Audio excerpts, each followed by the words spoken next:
Bây giờ đi lên trên lầu rồi, trên đây cũng bị ngập nước luôn.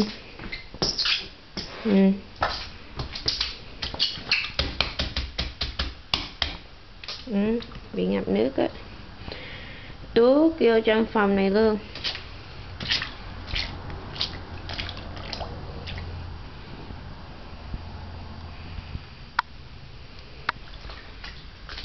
Qua bên đây luôn.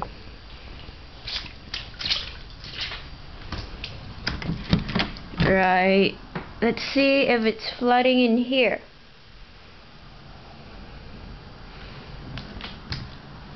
Yep, it's wet in the ground, but not as bad as the other room. Beautiful. It's just great. Let's check the restrooms, which are dark right now because the electricity doesn't work right now.